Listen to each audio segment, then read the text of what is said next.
나 같은 죄인 살리신. 아야, 이게 뭐야?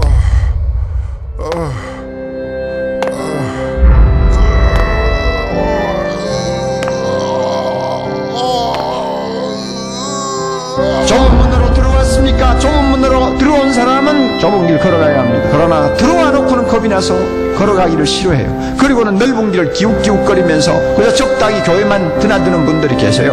그 결과 반드시 영생을 얻을 수 있다고 아무도 장담할 수가 없습니다. 생명이 실제가 됐다면, 이 신앙이 실제가 됐다면, 이 복음의 진리가 실제가 됐다면, 천국이 실제가 됐다면 억지로 죽지 못해 하는, 그냥 어렵고 힘들고 쥐어짜듯이 하는 이런 신앙생활이란 존재할 수가 없다는 것입니다.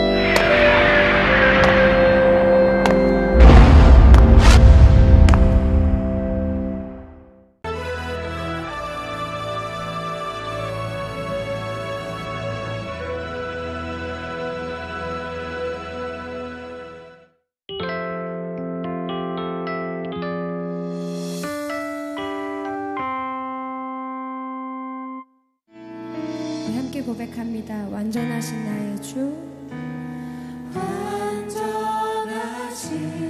나의 주, 그의 길로 날 인도하소서. 행하신 모든 일 주님의 영광 경배합니다. 한 번 더 고백할까요? 완전하신 나의 주, 완전하신 나의 주, 그의 길로 날 인도하소서. 행하신 모든 일 주님의 영광 다 경배합니다. 예배합니다. 찬양합니다. 주님만 날 다스리소서. 예배합니다. 찬양합니다. 주님 홀로 높임 받으소서. 이제 다시 함께 고백합니다. 완전하신 나의 주, 완전하신 나의 주, 그의 길로 날 인도하소서. 하신 모든 일 주님의 영광 다 경배합니다. 예배합니다. 예배합니다. 찬양합니다. 주님만 날 다스리소서. 예배합니다. 찬양합니다. 주님 홀로 높임 받으소서. 예배합니다. 주님 예배합니다. 찬양합니다. 찬양합니다. 이 시간 주님만 우리를 다스려 주시옵소서. 우리 모든 시선을 그 온전하게 하시는 그 예수님만을 바라보며 나아갑니다. 주님 찬양합니다. 찬양합니다. 주님 홀로 높임 받으소서. 주님, 우리의 마음의 예배를 받아주시옵소서. 주님 홀로 찬양받으시기에 합당하신 그 주님만을 바라보며 나아가는 우리 한 분 한 분의 심령을 주님 감찰하여 주시옵소서. 모든 것을 주님께 의탁합니다. 우리의 찬양을 기뻐 받으신 그 주님 앞에 우리 감사와 영광의 박수 올려드립시다. 할렐루야.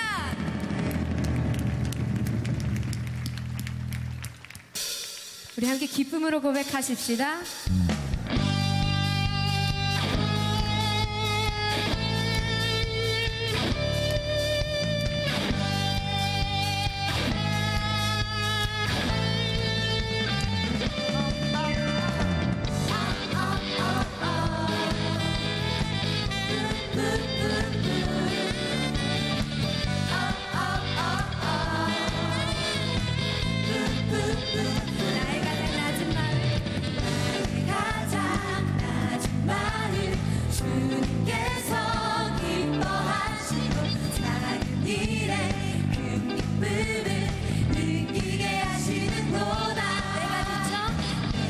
지쳐 무력할 때 주님 내게 힘이 되시고 아름다운 하늘나라 내 맘에 주시는구나.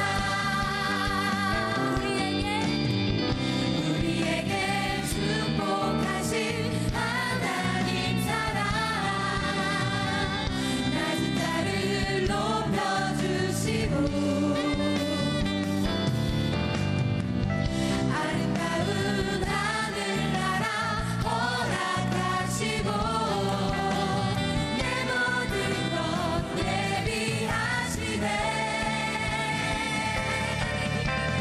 찬양함의 기쁨을 감사함의 평안을 강구함의 하나님 알고로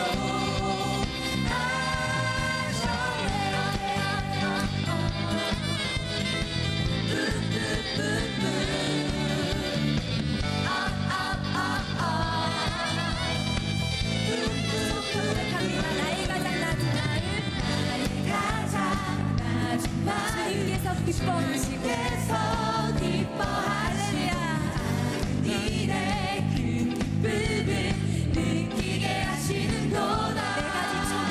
내가 지쳐 무력할 때 주님께서 힘이 되어 주십니다. 여러분 그 사실 믿으시죠? 아름다운 하늘나라 내 맘에 주시는구나. 우리에게 축복하신 하나님 사랑 낮은 자를 높여주시고 아름다운 하늘나라 허락하시고 내 모든 것 예비하시네. 찬양함의 기쁨을 감사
오늘의 말씀은 누가복음 9장 23절 말씀입니다.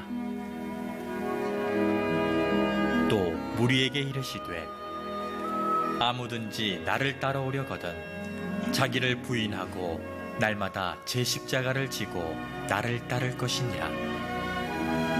아멘. 세상에는 진짜와 가짜가 많습니다. 그런데 진짜를 진짜로 만드는 것 중에 하나가 눈물입니다. 눈물은 진짜를 더 진짜 되게 만들지요. 예를 들자면 자녀의 아픔을 보면서 함께 눈물을 흘리는 그 엄마의 눈물은 그 사랑이 진정임을 나타내 주는 거예요. 이번 명절에도 아직도 시신을 찾지 못한 세월호의 유가족들이 마음 아파 흘렸던 그 눈물은 그 마음이 얼마나 애달픈지 또 그리운지를 표현하는 진짜 눈물이지요. 그러나 모든 눈물이 다 진짜만은 아닌 것 같습니다. 가짜의 눈물도 있습니다.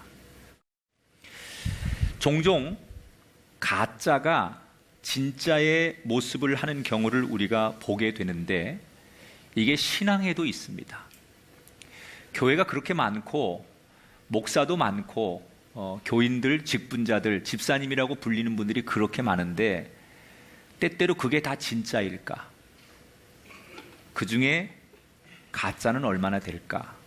이런 생각을 해보게 됩니다. 우리가 오늘 나와서 하나님 앞에 두 손을 모아 기도하고 찬송도 부르고 거룩한 예배자가 되었지만 혹시 우리의 예배 속에 악어의 눈물은 없을까? 이런 생각도 해보게 됩니다. 아마도 지금 우리가 살아가는 이 현대 시대는 뭐든지 풍요로운 것이 사실이죠. 그 중에 역사 이래로 지금처럼 성경이 많이 보급된 적은 없었습니다. 과거에는 책이라고 하는 것이 없었고 있어도 너무나 비쌌습니다. 그래서 몇몇의 특수한 사람들만 이 책을 소유할 수 있었고 그것이 그들의 특권이었습니다.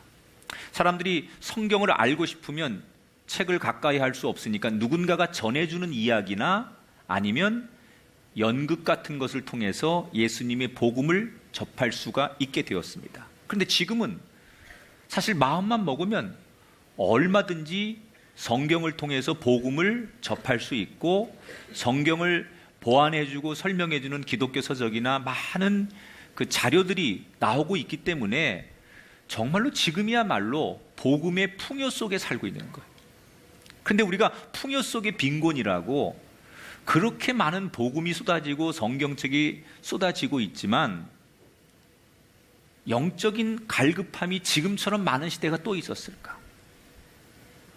기독교 인구가 이렇게 급증하고 많아졌는데 이 많은 기독교인들 가운데 정말 나는 영혼이 평안하고 자유롭다라고 말할 수 있는 교인이 얼마나 되는가? 오히려 그렇게 복음이 정말 넘치듯 많이 있는데도 불구하고 요즘 우리들의 삶은 복음과 점점점 멀어지고 있지는 않은가? 나는 교회를 오래 다녔고 직분자로 불리니까 나는 적어도 복음을 잘 알고 있는 사람이라고 착각하고 있는 사람은 없습니까? 내가 그래도 몇 대째 신앙인인데 나는 교회에서 이런 훈련을 받았는데 그래서 나는 누구보다도 복음을 잘 안다고 착각하고 있는 사람들이 많이 있다고 생각해요. 집사는 많지만 정말 예수님이 원하시는 참 제자가 몇이나 될까? 교회도 목사도 많지만 그 속에 악어의 눈물은 없을까? 저는 오늘 이 설교가 오늘만큼은 대중들에게 여러 사람들에게 들리는 설교가 아니라 이 말씀은 각자 하나님이 나한테 주시는 질문, 내 대답을 듣고 싶으셔서 나 하나를 바라보시면서 던지시는 질문이라고 생각하고 이 설교를 나눴으면 좋겠어요.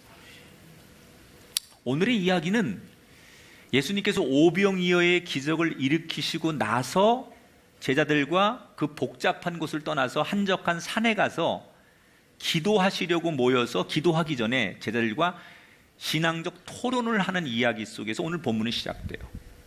지난 시간에 여러분 소개해드린 대로 예수님께서 벳세다 광야에서 오병이어의 기적을 일으켰습니다.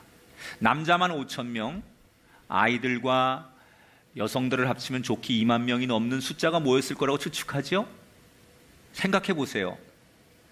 몹시도 배가 고팠고 로마의 그 식민지 아래에서 지배당하면서 억눌려 있던 그들에게 그 빈들에서 예수님께서 기도로 정말 눈뜨고 믿을 수 없는 엄청난 기적을 그들이 경험했어요. 그것 아니고도 이미 예수님에 대한 기대감과 예수님을 좋아하는 마음들이 가득했던 군중들은 그 오병이어의 기적을 체험하고 나서 예수님을 연호하기 시작했을 거예요. 나사렛 예수, 나사렛 예수. 저 예수를 우리의 왕으로. 그리고 사람들은 흥분하기 시작했을 거예요. 우리의 배고픔의 문제를 해결해 줄 수 있는 우리 시대의 참다운 지도자가 태어났다. 그 무서운 로마의 억압으로부터 우리를 자유하게 해줄 해방가가 우리 앞에 있다. 그래서 그들은 예수님을 서로 모셔가려고 하고 예수님 앞에 가까이 가려고 하고 말 그대로 예수님의 인기는 하늘을 찌를 듯 높아져 가고 있을 때예요. 그런데 예수님은 그렇게 자기를 연호하고 자기를 필요로 하고 자기 이름을 부르는 군중들 가운데 계시지 않고 오히려 가장 자신이 하이라이트로 주인공으로 있어야 할 그 자리에서 조용히 제자들을 불러내서 그들과 거리를 두기 시작해요. 그리고 어디를 가죠? 오늘 성경 18절에 보니까 예수께서 따로 기도하실 곳을 찾아갔어요. 그게 산이에요.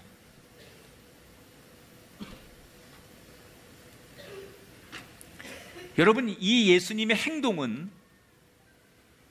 오늘 우리가 세상과 교회 이 두 기관 속에서 언제 어떤 삶을 살아야 되는지를 정확하게 말씀하시는 거예요.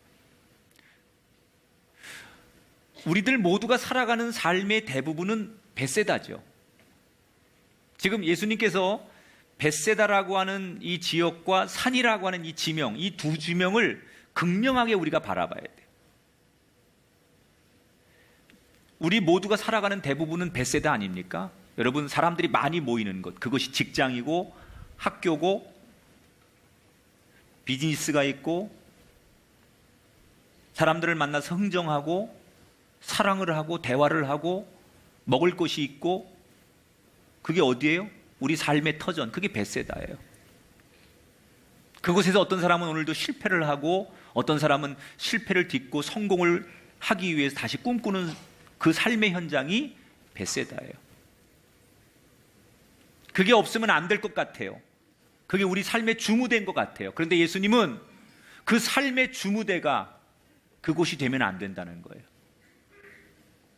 그 삶이 사람들이 많이 모이는 곳, 결코 거기가 우리가 머물러야 될 곳, 거기서 우리가 발붙이고 영원히 살 곳이 아니라 때로는 사람들이 환호하고 사람들이 많이 모이고 다수가 모이는 곳이지만 그곳을 떠나서 한적한 영적인 쉼을 얻어야 하는 그곳으로 우리의 발걸음을 옮겨야 되는 것이 그리스도인의 삶이라는 것을 예수님은 말씀하고 싶었던 거예요. 산은 어디죠? 조용한 곳이에요. 하나님 앞에 자신을 내놓고 기도할 수 있는 곳이에요. 여러분, 우리의 삶의 직장과 자녀가 있고 우리가 살아가는 주무대가 벳세다라고 하면 우리에게 지금의 산은 어딜까요? 그것이 바로 교회죠.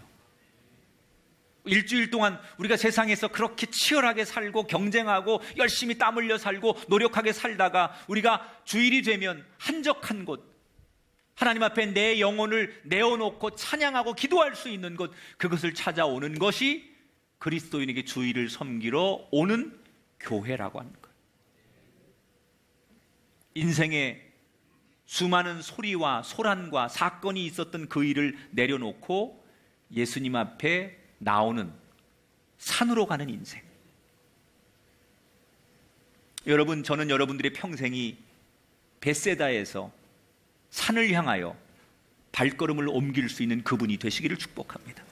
때때로 내 영혼의 소란스러움을 떠나서 치열한 경쟁과 사람들의 그 떠드는 소리를 떠나서 조용히 주님의 음성을 듣기 위해 기도의 자리, 산을 선택하는, 주일이면 그 세상을 등지고 하나님의 성산, 거룩한 제단을 향하여 찾아오셔서 그분 앞에 영혼의 조용한 시간을 갖는 가장 행복한 분이 되시기를 축복합니다.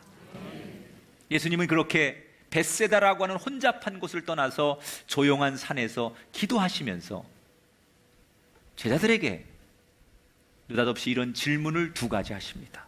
첫 번째 질문, 조금 전에 그렇게 나를 연호하고 나를 가까이 하려고 하고 내 이름을 부르며 나를 따랐던 그 많은 무리들, 군중들, 그들은 나를 어떻게 생각하느냐?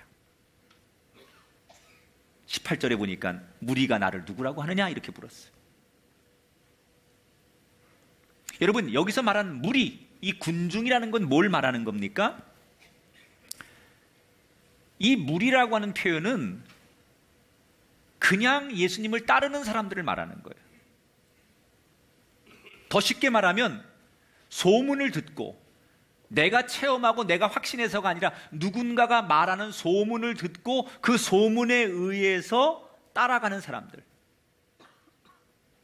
여러분, 소문에 의해서 휘둘리는 사람들은요, 오늘은 이 소문에 휘둘렸다가 내일 저런 얘기하면 그 소문에 또 휘둘리는 게 소문에 의해 살아가는 사람들이에요. 여기 무리라고 하는 것은 그런 사람들이에요. 예수님을 눈앞에 두고도 자기가 보고 체험한 예수님보다는 사람들이 말하는 소문을 더 신뢰하는 사람들, 그게 군중이고 그게 무리예요. 그 무리들은 나를 어떻게 보느냐? 그랬더니 뭐라고 대답해요? 제자들이 있는 그대로 정보를 전해주는 거예요. 대답하여 이르되 19절에 어떤 사람은 세례 요한이라고 하고 어떤 사람은 엘리야라고 하고 어떤 사람은 더러는 옛 선지자 중에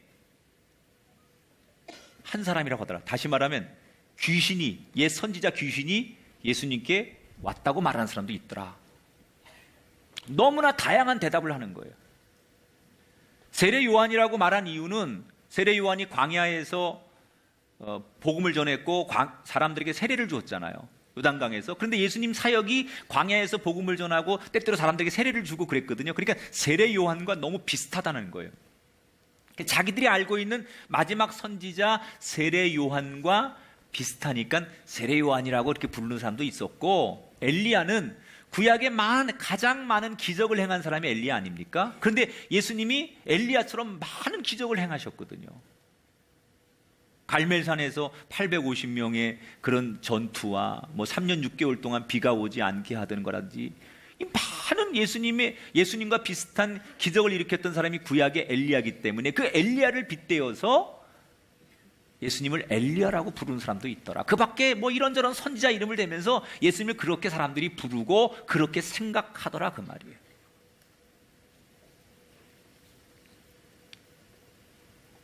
여러분, 여기 공통점이 있어요. 사람들이 예수님을 평가하는 공통점이 있어요. 자기들이 지금 만나는 예수님을 한 사람도 그리스도라고 부르는 사람이 없어요. 두 번째, 과거의 인물들하고만 전부 비교를 해요. 과거 지향적인 인물들과 지금의 예수님을 비교하는 거예요. 우리가 예수님에 대해서 가장 정확히 알 수 있는 방법은요, 누가 남들이 만난 예수님을 전해 듣는 거, 그게 완벽할 수 없습니다. 내가 체험한 예수, 그것도 완벽할 수 없습니다. 그게 여러분, 내가 만난 예수님이, 내가 이렇게 예수님 만났으니까 난 이게 진짜라고 말하는 그 속에는 진짜도 있을 수 있지만 많은 오류도 있고 잘못된 것도 있어요. 그래서 이단이 만났거나 어떤 잘못된 신앙적으로 샤머니즘적인 걸로 자기의 어떤 체험으로 만난 그게 예수가 전부라고 한다면 예수님을 우상화하는 경우도 있는 거예요. 그러면 어떤 예수님이, 내가 만난 예수님이 정확한 거냐? 방법은요, 성경을 통해 만난 예수님이 제일 정확한 거예요. 성경은 한 번도 이랬다 저랬다 예수님을 소개한 적이 없어요. 아담과 하와가 죄를 지은 이후에 그 죄에서 영원히 죽어야 될 인간을 구원하기 위해서 한 사람, 메시아를 보내겠다라는 말을 일관되게 성경은 계속 전하고 있어요. 그러니까 우리가 제일 정확하게 만나는 예수님은 다른 사람에 의한, 소문에 의한 예수, 또 내가 주관적으로 만났던 예수 넘어서서 성경이, 하나님이 말씀하는 그 예수를 만날 때, 그 성경을 제대로 우리가 볼 때 예수님을 정확하게 안다라고 말할 수 있어요. 지금 세상 사람들이 예수님에 대해서 많은 기적을 경험하고 체험하고 예수님 말씀 앞에 은혜를 받았지만 뭐라고 말해요? 너무나 다양하게 예수님을 표현하는 거예요.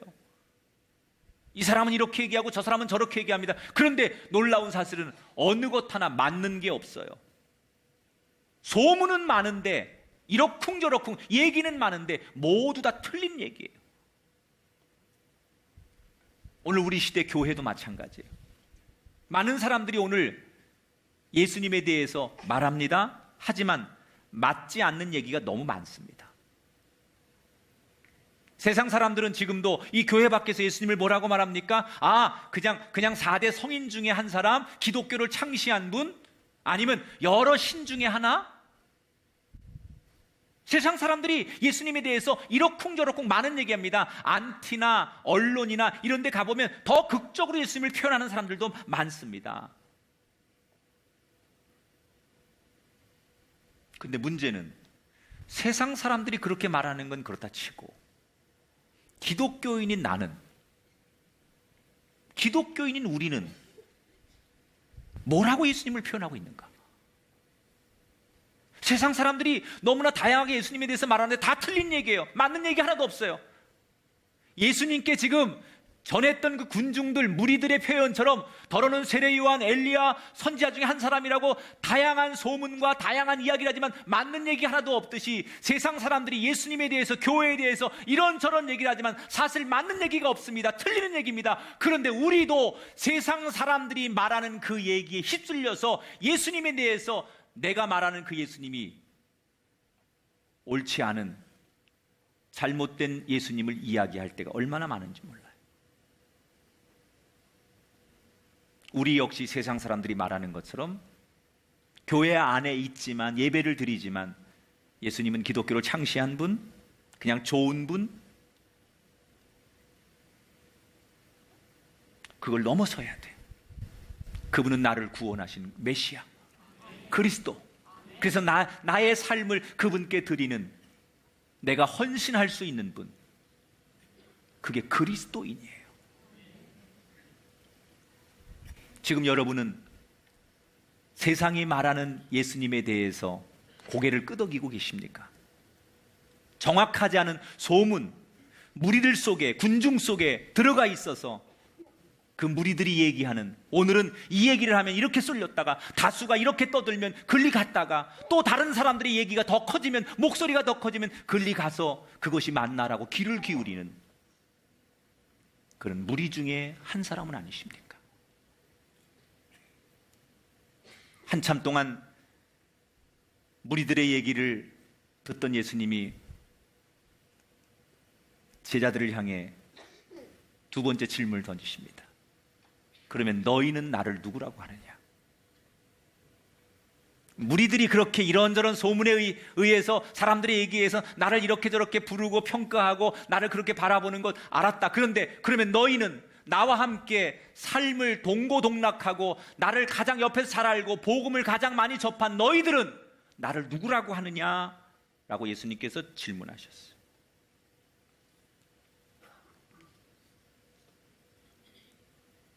여러분, 우리는 오늘 세상 사람들이 말하는 예수님에 대한 거 말고 내 입을 통하여 내 생각을 예수님께 말씀드려야 돼요. 교회 밖에서 예수님을 모르는 사람들이 하는 그 무리들의 이야기 말고 예수님이 오늘 듣고 싶은 이야기는, 너는, 이 예배당에 앉아있는 너는, 나한테 내 이름으로 기도하고 내 이름으로 찬양하는 너는 나를 어떻게 생각하느냐? 여러분은 이 질문을 받으시면 어떻게 대답하시겠습니까? 사실 제자들은 예수님의 이 질문이 굉장히 당혹스러웠을 거예요. 왜냐하면 예수님의 제자들 가운데서도 예수님을 정말 그리스도 메시아로 생각하지 않고 유대의 새로운 왕, 지도자 이렇게 되시면 오른쪽 왼쪽에 앉아서 권력의 문고리 역할을 꿈꿨던 제자들이 있었기 때문에 너희들은 나를 누구라고 생각하느냐라고 하는 이 질문에 제자들은 고민을 합니다. 그리고 머뭇거리죠. 그때 한 제자가 용감하게 너무나 정확한 대답을 하지요. 그게 베드로였어요.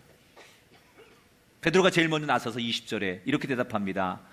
이르되 하나님의 그리스도 신이이다. 그리스도라고 하는 말은 히브리어로 메시아라는 얘기예요. 메시아라는 뜻은 세상을 구원할 구원자, 기름 부음을 받은 종이라는 뜻이에요. 그러니까 예수님께서 이 대답을 들으시고 너무나 흡족해 하시면서 곧이어 베드로와 제자들에게 21절에 보면 이런 당부를 하시죠. 경고하사 지금 너희가 한 말, 베드로 네가 한 말을 아무에게도 밖으로 표현하지 말아라. 왜 예수님이 이런 말씀을 하셨을까요? 당시의 사람들은 그리스도라고 하는 말, 메시아라고 하는 말에 오해가 있었어요. 그리스도라고 하는 말을, 이 메시아라고 하는 말을 사람들은, 일반 유대인들은 자신들의 삶의 연관을 짓는 거예요. 지금 로마의 지배를 받고 있고 그 로마의 압제로부터 누가 우리를 해방시켜 줄 것인가. 구약의 애굽에서 종살이하던 자기들을 건져줬던 모세처럼 민족의 지도자, 정치적으로 군사적으로 힘을 가지고 우리를 자유하게 해줄 그런 사상가, 혁명가, 이런 사람을 그들은 그리스도라고 생각했던 거예요. 그리고 사실 그 당시에 유대 땅은 로마의 통치 아래에 있었는데 그리스도라고 하는 말을 유일하게 쓸 수 있는 자격이 있는 사람이 로마의 황제예요. 로마의 황제는 신의 아들이에요. 이 세상에 하나만 존재하는 거예요. 그래서 황제에게만 그리스도라는 말을 쓸 수 있어요. 그래서 사람들은 그리스도 하면 로마 황제를 연상하지 하나님이 보낸 메시아, 이 땅을 죄에서 영원히 죽을 수밖에 우리를 구원하실 구원자라고 해석하지 않는 거예요. 근데 베드로의 고백은 앞서 얘기한 유대인들이 오해했던 것처럼 정치가 사상가의 그리스도, 또 로마 황제에게 붙이는 그리스도, 이런 뜻이 아니고 베드로는 정말 예수님이 원하셨던 하나님이 이 세상을 구원하려고 보내신 메시아라는 걸 정확하게 베드로는 고백한 건데, 이 말이 세상으로 나가서 충돌하게 되면 사람들이 오해하게 되고 이 말이 진리가 진리되지 않으니까 그 얘기를 함부로 세상에 나가서 하지 말라고 예수님이 당부하신 거예요. 여러분, 오늘 여러분은 예수님에 대해서 나를 정말 죄에서 구원하신 그리스도, 나를 구원하실 메시아, 이렇게 받아들이십니까?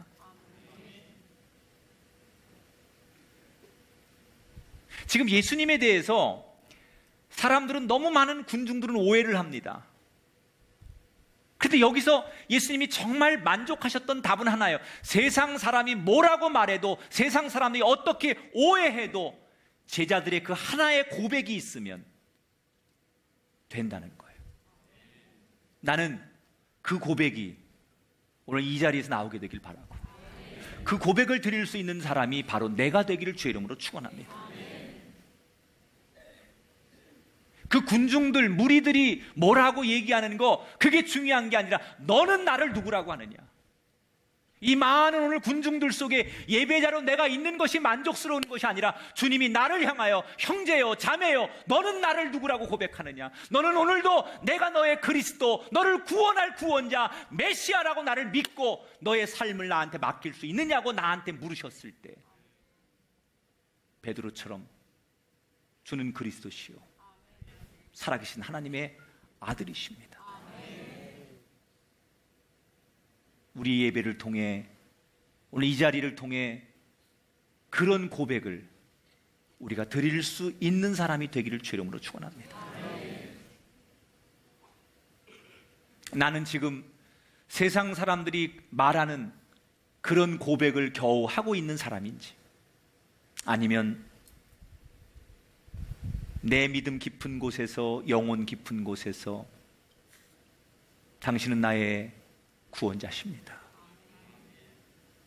죄에서 나를 구원하신 구원자 그리스도 메시아입니다. 이 고백을 드리는 예배자인지,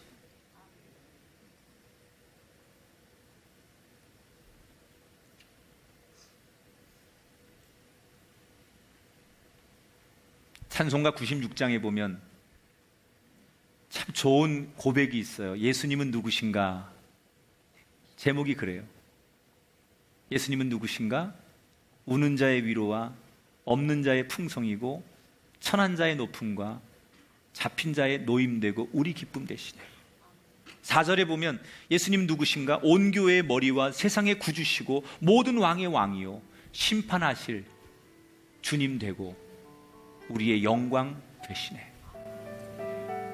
이 고백이 여러분의 고백 되시고 평생에 여러분의 자랑 되길 주의 이름으로 축원합니다. 우리 한번 이 고백을 주님 앞에 드린다고 생각하고 당당하게 이 찬양 고백했으면 좋겠습니다. 예수님은 누구신가?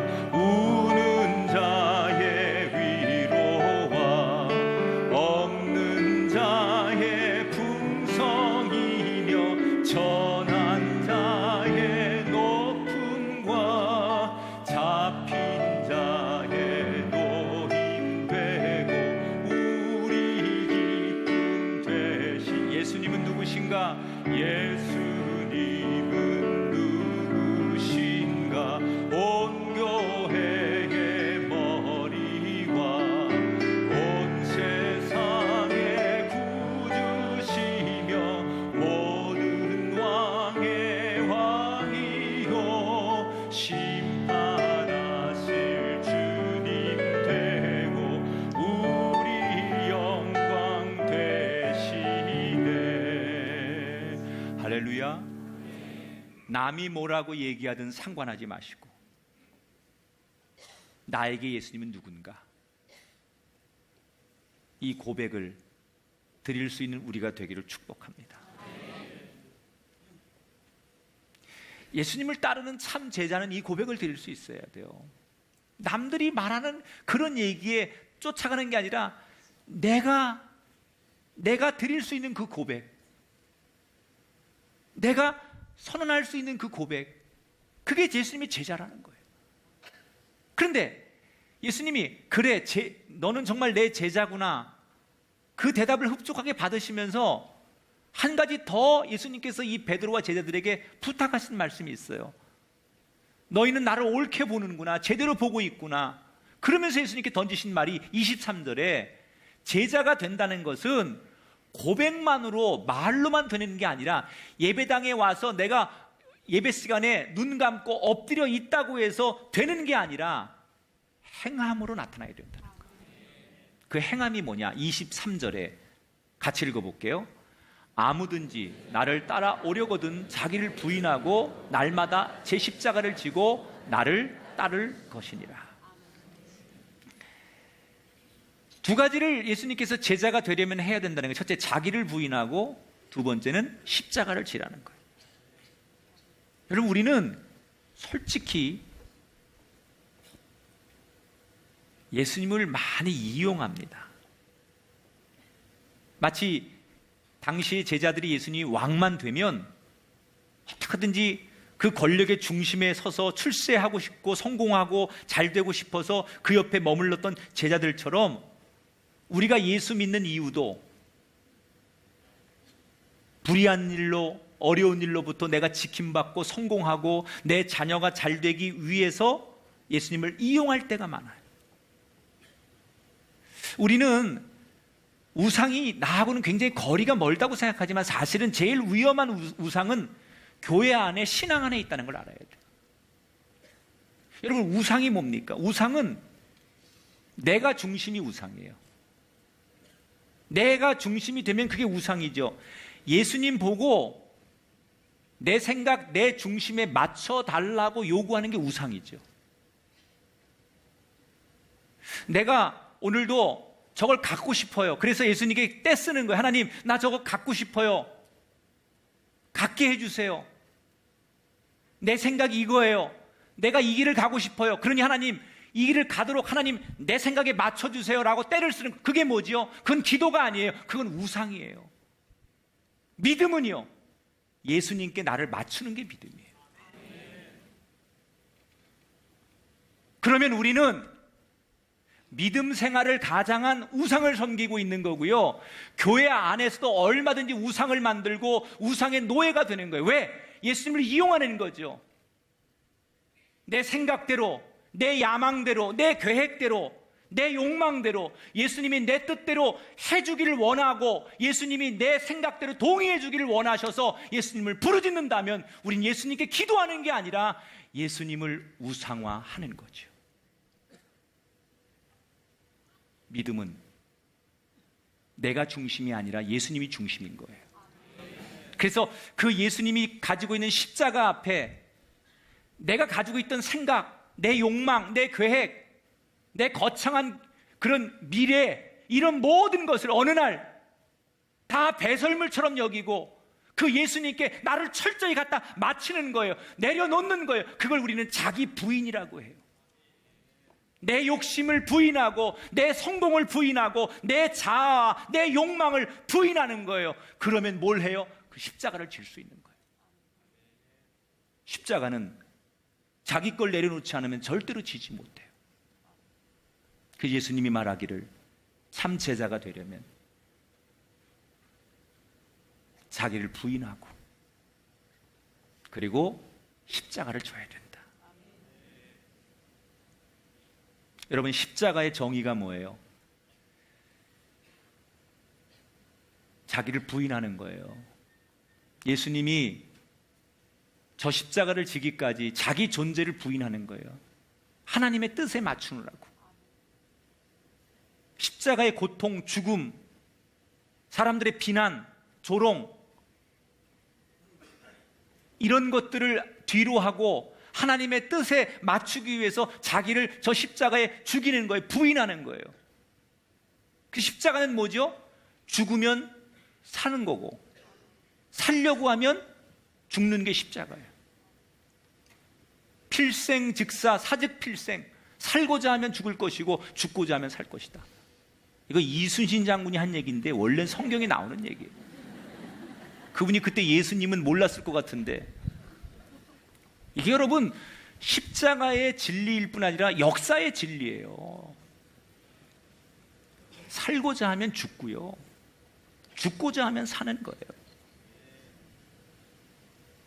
신앙생활 하면서요, 내가 살려고 욕심부리고 신앙을 이용하고 기복적으로 살면 다 죽습니다. 그런데 내가 십자가 앞에 내 모든 것을 다 내려놓고 내가 헛되게 살았구나, 그런 욕심 쓸모없는 거구나, 내가 잘못된 생각을 가졌구나, 그 욕심과 욕망 다 부질없는 것이구나, 그리고 내려놓으면 하나님께서 나를 성공의 자리에, 은혜의 자리에, 귀한 자리에 앉혀주시더라고요. 내가 살려고 하면요, 사는 것은 내 마음의 욕망과 욕심과 악한 마음과 비교의식, 그런 거예요.